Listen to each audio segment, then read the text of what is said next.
I used to think my marriage was boring in the normal way. We have a shared calendar and we argue about dishwasher loading technique, kind of boring. The kind where romance is measured in whether someone remembered to buy coffee filters. We'd been together 7 years, married for 6, 1 kid, a mortgage, a dog we swear we didn't want, the full subscription package. From the outside, we looked like an ad for adult life, now with back pain. From the inside, I thought we were fine. Not fireworks fine. Not we still make out in the kitchen fine. Just stable. Functional. Like a reliable sedan. My wife Jasmine was the opposite of a sedan. Jasmine was a social event wearing perfume. She was beautiful in that effortless way that makes you suspect some women are born with a personal lighting crew. The kind of woman who can wear sweatpants, a messy bun, and still look like she's about to be interviewed about her skincare routine. She was also very good at being liked. Baristas liked her, neighbors liked her, random women in Target liked her. She could walk into a room and make people feel like they were part of something, like they'd been invited to a private club. Me? I'm not that guy. I'm calm. I'm steady. I'm the person you call when you need something fixed at 11 p.m. and don't want your life to become a TikTok series. I used to think that was a good thing. Because here's the truth. I didn't marry Jasmine for her social aura. I married her because she made my life feel warmer. Like I mattered. Like she saw me. And I didn't think I was a pushover. I wasn't a doormat. I worked hard, I took care of my kid, and I never begged for attention like a lost puppy. But at some point, the air changed. It wasn't one big betrayal. It was a drip. The first time I noticed was over something stupid. Like always. We were in the kitchen, and I was making our kids' lunch, cutting strawberries into little hearts, because I'm apparently the type of man who crafts fruit like it's a Valentine's Day special. Jasmine walked in, glanced at the lunch, and said, "See, that's what I mean." I didn't even look up. "What do you mean?" She leaned on the counter like she was giving a TED Talk. "You're soft." I laughed, because the alternative was to ask her if she'd hit her head. "I'm soft because I cut strawberries?" "You know what I mean." She waved her hand. "You don't hold a frame." I finally looked at her. "Hold a frame? Like a picture frame? Want me to nail one to the wall?" She rolled her eyes, the way someone rolls their eyes when they think they're married to a golden retriever in human form. "No, like presence. Backbone. You're always trying to make everything smooth." "I thought smooth was the goal," I said. "What do you want, chaos?" "I want..." She paused, like she was searching for the word. "I want a man who leads." I blinked. I lead. I pay the mortgage. I schedule our kids' dentist appointments.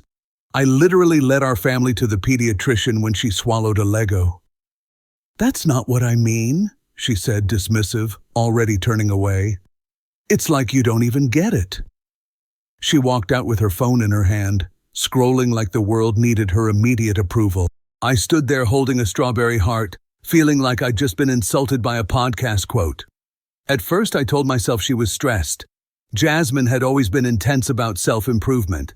She'd binge confidence videos, read articles about feminine energy, and suddenly our living room would be full of books with titles like "Unlock Your Power and Be the Prize." I didn't mind it. Everybody needs a hobby. But then those words started showing up in her mouth like new teeth. "You're too nice. You don't set boundaries. You don't have masculine energy." Masculine energy. What does that even mean? Am I supposed to radiate like a nuclear reactor? Should I start grunting when I open the fridge?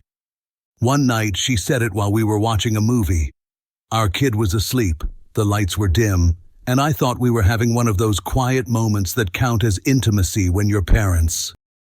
A guy in the movie, some confident, loud, obnoxious hero, walked into a room, grabbed the girl, and said something cringy like, "You're coming with me." Jasmine smiled. Then she looked at me and said casually, "See? That's a man." I stared at the screen.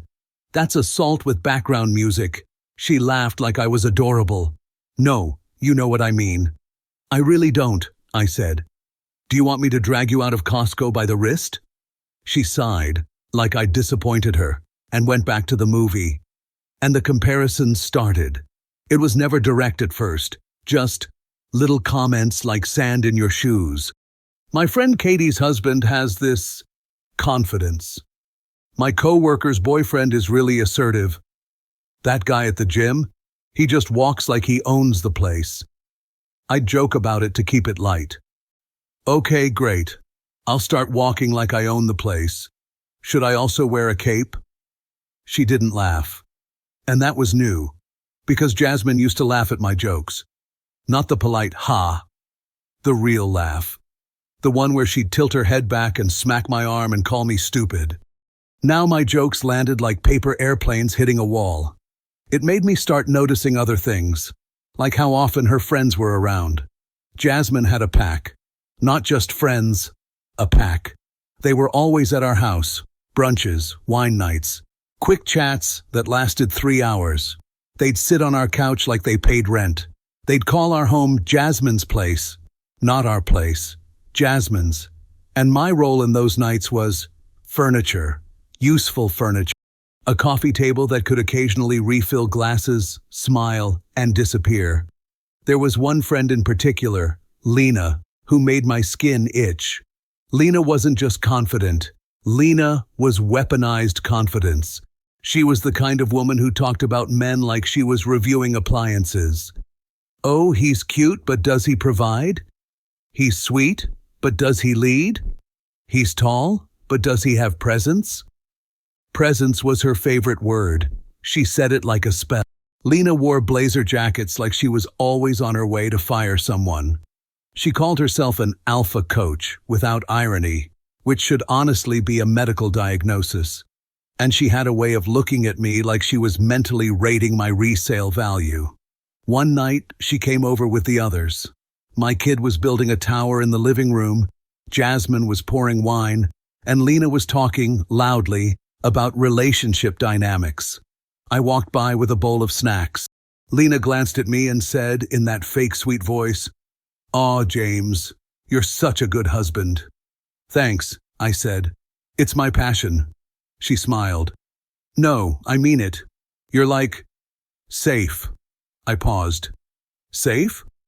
"Yeah," she said, as if explaining something to a child. "Like, a safe choice." Jasmine laughed. Not a big laugh. Just a little one. Like the comment had landed exactly where it was supposed to. I looked at Jasmine. She didn't meet my eyes. She was busy pouring wine with sudden intense focus. I swallowed it. Because what do? Argue in front of your kid? Start a fight because your wife's friend called you safe? So I did what I always did. I stayed calm. I stayed polite. I kept it moving. But something in my brain filed that moment away. Not as ouch, as remember this. Because the truth is, I wasn't oblivious. I wasn't clueless. I wasn't some helpless guy getting dragged around by life. I just didn't want to believe my wife would ever talk about me like I was a category. And then, one Tuesday, the universe decided I didn't get a choice anymore. It was a normal day. Work was annoying. My phone battery was at 9% because my charger had mysteriously vanished, probably into the same dimension as missing socks. I left the office early because I realized I forgot a folder I needed for a meeting the next morning. I drove home, annoyed at myself, thinking about nothing more dramatic than, why am I like this? I pulled into the driveway and noticed Jasmine's car was there. That was unusual. She was supposed to be out with the girls later, not home mid-afternoon. I walked in quietly, because I didn't want to startle our kid if he was napping. I kicked off my shoes, holding my keys so they wouldn't jingle, and that's when I heard it. Laughter. Not my kids' laughter. Not a TV show. Women's laughter. The kind that bounces off kitchen walls and says, "We are comfortable here." I froze in the hallway. The kitchen light was on. I could see the silhouettes moving. Glass clinks. The faint sound of someone saying, "Stop, you're evil." Jasmine thought I wasn't home yet. I took one step forward, And then I heard Lena's voice, sharp and amused. So, be honest, how's it living with Mr. Nice Guy? Jasmine laughed and said, "Oh my God, don't start." Lena's laugh came back. "No, I'm serious. Does he even, act like a man?" The words hit the air like a slap. I stopped breathing. Not because I was shocked that Lena was nasty, because Jasmine didn't shut it down. She didn't say, "Don't talk about my husband like that." She didn't say, "That's disrespectful." She didn't say anything like a partner. She just laughed again. And I realized, standing there in my own hallway, holding a stupid folder like it was a shield, I wasn't about to overhear a joke. I was about to overhear the truth. I stood there like an idiot. Not the helpless kind of idiot, more like the kind who walks into a room expecting normal physics and finds out gravity was quietly cancelled. The hallway was dim. The kitchen was bright. And for a second, it felt like I was watching my life through a glass panel. Lena's voice carried easily. She didn't even try to lower it because why would she? In her world, men like me were background objects, like a coat rack with a paycheck. Another friend, Sophie I think, laughed and said, "Oh my God, Lena, you're insane." Lena replied, "I'm practical." That word, practical. The way some people say, "I'm honest," right before they drop a cruelty grenade. Jasmine said, "He's a great dad." Okay, like actually, he's very involved. Her tone was defensive, like she was reading off a product label. Features include, changes diapers, packs lunches, can assemble IKEA furniture without crying. Lena scoffed. "Okay, and? Great dad doesn't mean great husband." Sophie said, "I mean, isn't he sweet?" Lena, "Sweet is what you call a dessert, not a man." I heard the clink of ice, the casual swirl of wine. They were comfortable. This wasn't a new topic. This was content. Jasmine laughed again, a little breathy. "You're so dramatic." Lena, "I'm not dramatic. I'm trying to save you. You're still young. You're gorgeous. You could have options. Options. Like my wife was browsing a menu. I shifted my weight and the floor creaked slightly. I froze again. No one reacted. My heart was doing this slow, heavy thumping like it was trying to warn me. You're about to hear something you can't unhear.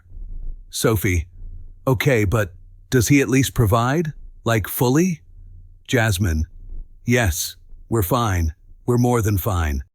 Lena, but does he lead? There it was again.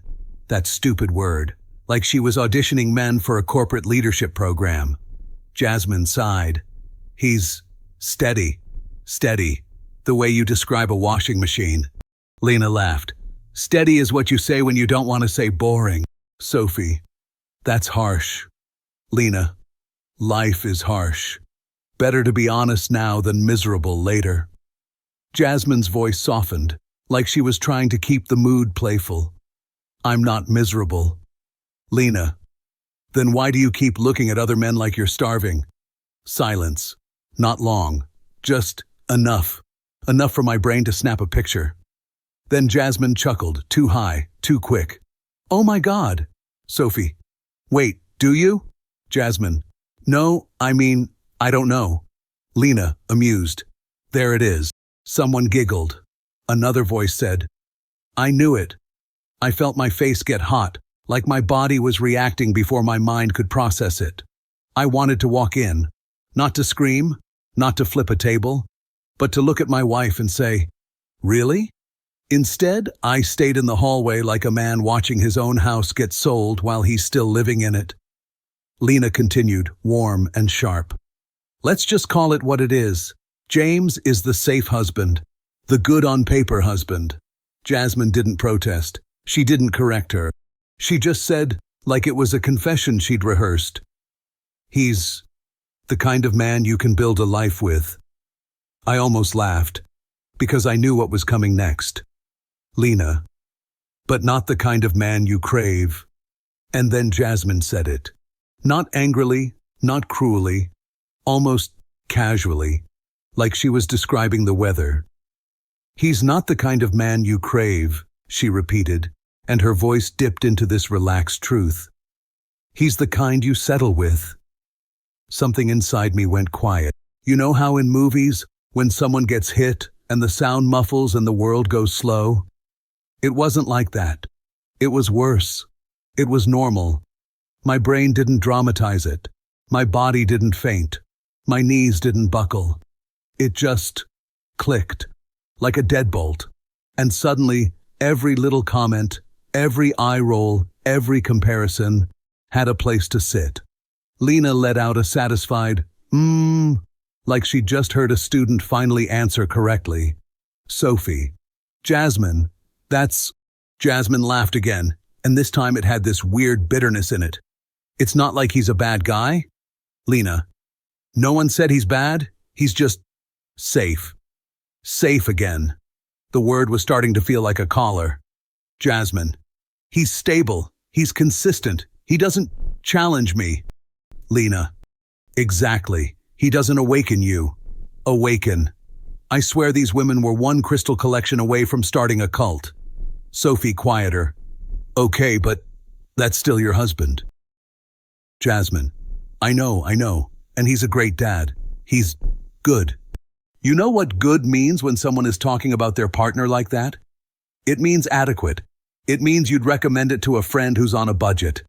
Then Lena said, like she was pulling the pin, okay, let's have fun with it. Rate him. A burst of laughter. Jasmine. Oh my God, stop. Lena. No, come on, it's just us. We all do it. Sophie. We do not all do it. Lena.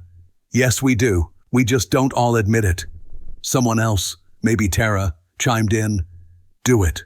This is hilarious. And Jasmine. Jasmine didn't shut it down. She didn't say, no, that's disrespectful. She didn't say, he's my husband, not a product. She sighed like she was being peer pressured into karaoke. Fine, whatever. My stomach tightened. I held my breath. Lena. Okay, looks. Jasmine hesitated. I could practically see her making the face she makes when she's choosing a paint color. 6, she said. Lena. 6 out of 10? Jasmine laughed. Don't make it weird. Lena. I'm not making it weird. You're the one rating your husband like a toaster. I felt a strange flicker in my chest. Not rage, not tears. A cold kind of curiosity. 6. I wasn't offended by the number. Honestly, on a good day, with the right lighting, I'd give myself a confident, not ugly. What hurt wasn't the rating. It was the ease, the way she said it like it was obvious. Lena. Okay, presents. Jasmine didn't even hesitate this time. 3. Someone whistled. Sophie. Ouch. Jasmine. What? He's quiet. Lena. Quiet is fine if it's powerful quiet. Is he powerful quiet? Jasmine paused, and then she laughed. The kind of laugh that says you already know the answer. I swallowed hard. Lena. Backbone. Jasmine. He has one. Lena. Rate it. Jasmine. I don't know. Like 4. More laughter. More ice clinking. More casual cruelty. My hands were still holding that stupid folder. The irony hit me. I'd come home early because I forgot something important. Turns out, I was the thing in this marriage that was forgettable. Lena. Okay. Final category. Her voice got playful, like she was hosting a game show. As a man. There was a pause, and that pause felt like someone slowly tightening a wire around my throat. I heard her inhale. I heard her hesitate. And then I heard a giggle. Hers, or someone else's. Lena. Come on, don't be shy. Jasmine. Another pause. Then she said, almost like she was admitting a guilty pleasure. He's safe. That's the point. Lena. So what is that? 2? 3? Jasmine's voice came out lighter, joking, trying to hide behind humor. Maybe 3. And the kitchen exploded with laughter. Not because it was funny, because it was easy. Because my existence had been turned into entertainment. I felt my face go cold, like my blood had moved somewhere else, like my body was trying to protect what was left. I wanted to walk in. I wanted to say something that would stop their laughter in their throats. But then another thought came, clear as day. If I walk in right now, she'll cry. She'll twist it. She'll say it was just joking. Her friends will back her up. She'll make me the villain for invading her space. And worst of all, she'd still think of me as the safe husband. Just a safer one who found out. So I did something I didn't expect from myself. I smiled, not because it was funny, because it was done. I turned around, quiet, controlled, and I walked back out of my own house like a man leaving a room he suddenly realized he never belonged in. I got into my car, closed the door, and sat there for a long time, staring at the steering wheel like it had answers. My phone buzzed with a notification, some stupid work email, like life was still normal. I didn't cry. I didn't punch anything. I didn't even swear. I just thought, so that's what I am. A category, a placeholder, a good-on-paper man.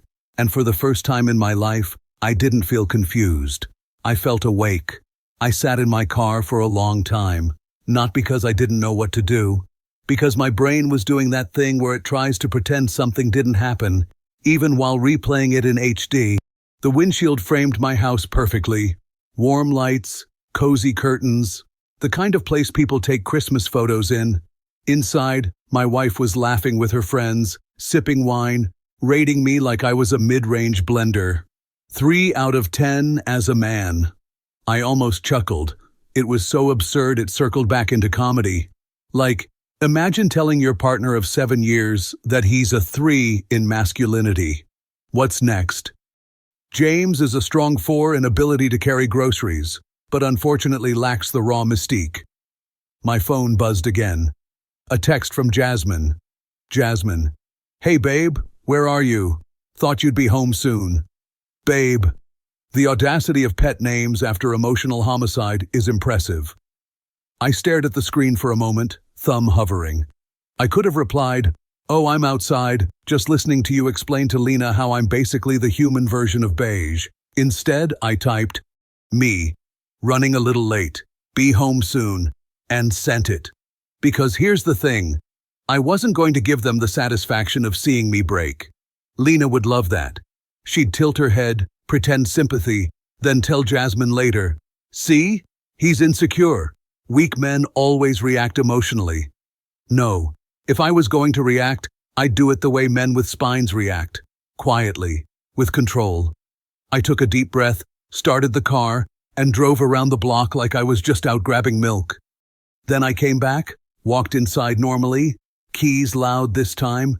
The kitchen went silent for half a second, like a stage when the villain enters. Jasmine turned, all smiles. Oh, you're home early. Early. Funny. Because apparently I'd been home for the most educational TED Talk of my life. Lena's eyes flicked over me, unreadable. James, she said sweetly, we were just talking about you. I smiled. Oh, I'm honored. Should I sign something? A couple of them laughed awkwardly. Jasmine's laugh was too bright. Don't be weird. I held up the folder in my hand. Came back for something I forgot. Almost like my brain is soft. That landed. Just a small one. A needle. Jasmine blinked. Lena's smile tightened. Sophie looked suddenly fascinated by her wine glass. I walked over, kissed my kid on the forehead. He was building something on the floor, blissfully unaware that Daddy's perception of reality had just been set on fire. Hey, buddy, I murmured. Nice tower. Then I glanced up at Jasmine. You having fun? Yeah, she said quickly. Just a little girl's afternoon. Love that, I said. Wine, laughter, casual humiliation. Her eyes widened slightly. What? I waved my hand like I'd misspoken. What? I said, hydration. I turned toward the fridge, grabbed a bottle of water, played the role perfectly. The calm husband, the safe husband, the placeholder. Inside, something was rearranging itself. It wasn't anger. Anger is hot, loud. This was colder. This was the quiet realization that I had been living inside someone else's story, as the supporting character. Lena watched me with the interest of a predator sensing movement. Jasmine cleared her throat.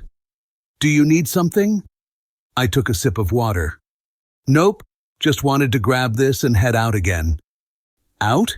Jasmine asked. I nodded. Yeah, gym. Might work on my presence. That one hit harder. Lena's lips parted slightly. Sophie choked on her drink. Jasmine's face did that tiny twitch people get when they're not sure if they're being mocked. I smiled warmly. Have fun, ladies.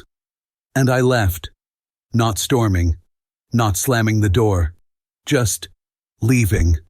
Because the truth? The conversation was over. The game had started. That night Jasmine acted normal. Too normal. She asked about my day like she hadn't just rated my masculinity lower than a folding chair. Our kid babbled about school.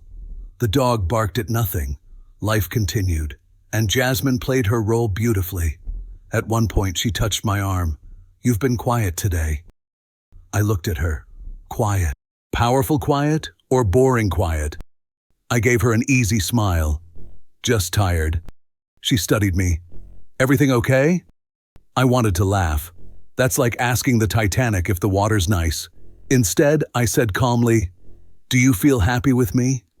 The question hung in the air. Jasmine blinked. Then she gave a soft, dismissive laugh. Where is this coming from? Just wondering, I said. Her eyes narrowed slightly. You're being insecure. There it was, the word she used like a weapon. Insecure, she continued, is really unattractive, James. I tilted my head. So asking my wife if she's happy is unattractive? She exhaled, irritated.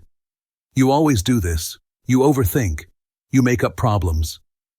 I stared at her for a moment, then nodded slowly. Right. She softened just a touch. Babe, you're fine. We're fine. Don't get weird. I smiled again, the safe husband smile. Okay. Jasmine relaxed. She thought she'd put the leash back on. She went upstairs, phone in hand, thumb moving fast. And I sat on the couch in the dim light, listening to the quiet house. My kid asleep. My wife texting. My marriage sitting there like an old painting I'd suddenly noticed was crooked. I didn't need a meltdown. I didn't need some dramatic confrontation. I needed clarity. And clarity starts with one simple thing. Observation. So the next morning, I started paying attention. What I noticed first, Jasmine started hiding her phone. Not obvious hiding. Just angle changes, screen down, bathroom trips, little laughs she didn't share. What I noticed second, her friends weren't just friends. They were accomplices. Lena especially. Lena texted her constantly. And Jasmine smiled at those texts like a teenager. The universe has a cruel sense of humor. One evening she forgot her Apple Watch on the kitchen counter, just sitting there, buzzing softly, like a little electronic conscience she accidentally left behind. I wasn't prowling around like some cartoon detective. I was doing normal life things, cleaning up, turning off lights, checking on my son upstairs, tucked into bed, breathing slow and peaceful. My kid had no clue his father's marriage had just been quietly put on life support. Then the watch lit up. A preview. One message. D. Wish you were here instead. A heart next to an initial. My wife wasn't just settling, she was shopping. And suddenly, Lena's little rating game made perfect sense. The softness comments, the presence obsession, the constant girls' nights. The way Jasmine looked at me lately like I was useful, but uninspiring. I set the watch back down carefully, like it was evidence. Because it was. And the strangest part? I didn't feel rage, like my brain finally stopped negotiating with denial. And I thought, I'm not going to burn my life down screaming. I'm going to walk out with my dignity intact. She wasn't scared of losing me. She was scared of losing control of the story. So I gave it back to her. I let her believe the leash was still on. For the next week, I was calm. Normal. I packed lunches. I played with our son. I laughed at the right moments. I was everything she called safe. and Jasmine relaxed. She started humming around the house again, started looking at her phone with those private smiles, started living like a woman who believed she had options and no consequences. Then, on Thursday, I said casually, "Hey, I was thinking." She glanced up. "About what?" "We should have people over." Her face brightened instantly. Jasmine loved audiences. "For what?" "Our anniversary's coming up," I said. "Not a big thing, just dinner, friends." Her eyes lit up. "That's actually sweet. Sweet, safe, predictable." She squeezed my arm. "I'll invite the girls." "Of course." I smiled. "Yeah, invite Lena. Invite everyone." Jasmine hesitated just a fraction, then nodded. "Okay."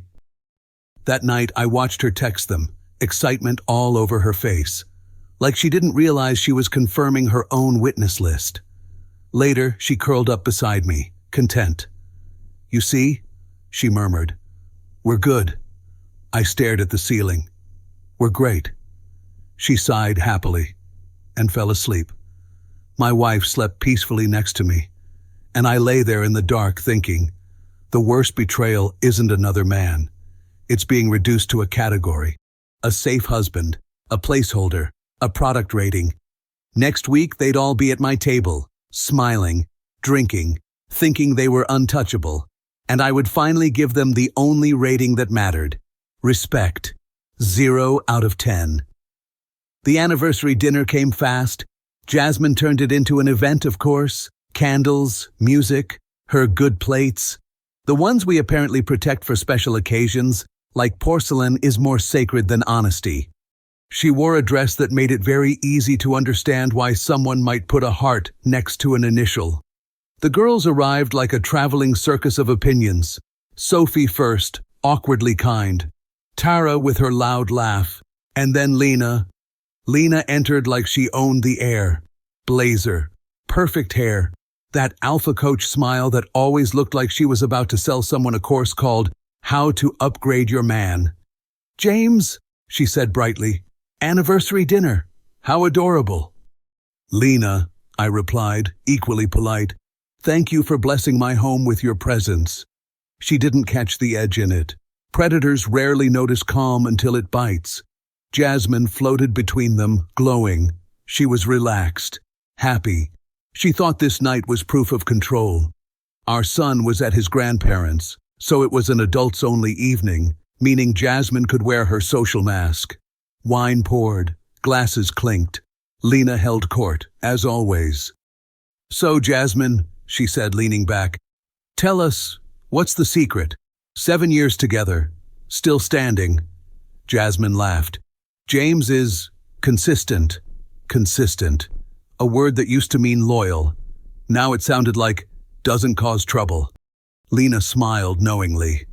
"That's important. Stability is rare." I watched her speak. The same mouth that helped my wife turn me into a category. The same voice that laughed while I stood in my hallway, realizing I'd become a punchline. Dinner moved along. Small talk, work gossip. One of them complained about men like they were defective apps, and I sat there quietly, cutting my steak, listening. Halfway through dessert, Lena raised her glass. "To Jasmine," she announced, "a woman who knows what she deserves." The girls cheered. Jasmine smiled wide. Then Lena added with a glance at me, "And to James, for being such a supportive husband." Supportive, like a foam mattress.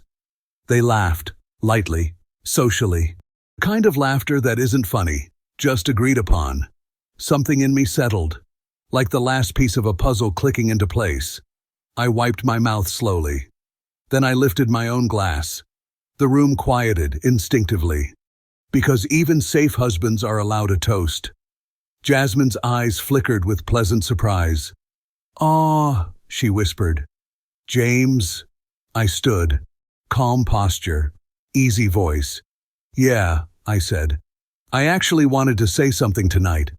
Lena smiled, already amused, like she expected a harmless compliment. Jasmine beamed. I looked around the table. Then my gaze landed on Lena. "Lena," I said warmly. I just want to thank you. Her eyebrows rose. Oh? Yes, I continued. Truly, you've been incredibly helpful. Lena laughed. Well, I do try. Jasmine's smile faltered slightly, confusion creeping in. I nodded slowly. No, I mean it. Without you, I don't think I would have ever seen my marriage this clearly. The air shifted. Sophie stopped chewing.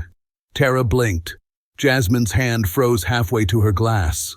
Lena's smile tightened, just a fraction. I kept going, voice smooth. You have a talent, Lena. The way you talk about men, like they're items on a shelf, like they're scores, categories. Jasmine's face drained a little. Lena let out a small laugh. What is this?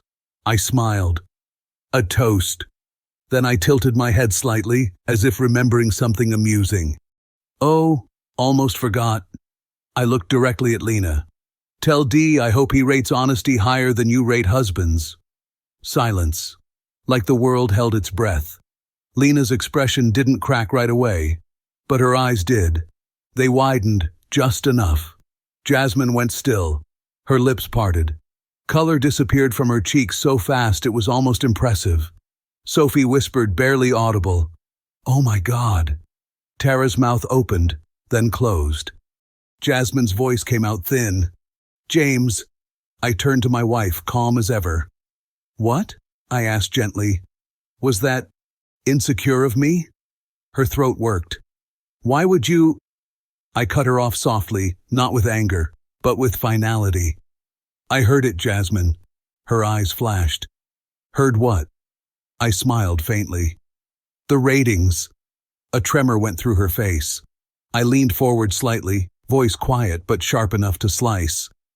"You didn't cheat with your body first." Pause. "You cheated with your respect." Jasmine shook her head quickly, panic spilling through. "It was a joke." I chuckled. "A joke." I glanced at Lena. Funny group. No one laughed. I set my glass down carefully. The sound was small, but in that silence it landed like a gavel. I reached into my pocket and placed something on the table.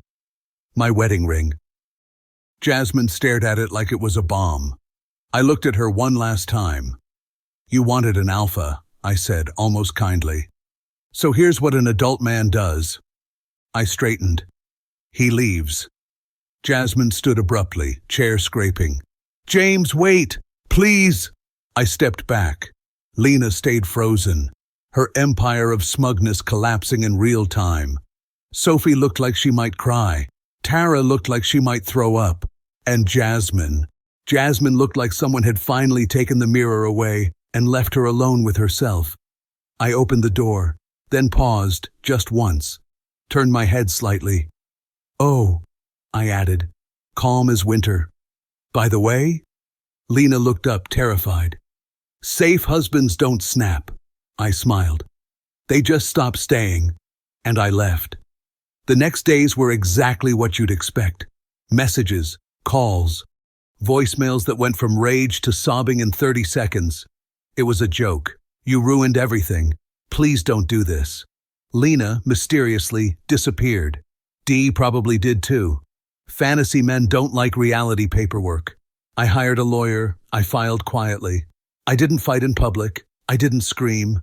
I just moved like a man who finally understood his worth. If you felt this story hit hard, drop a like, subscribe for more, and share your thoughts in the comments. Your support keeps Steelheart beating.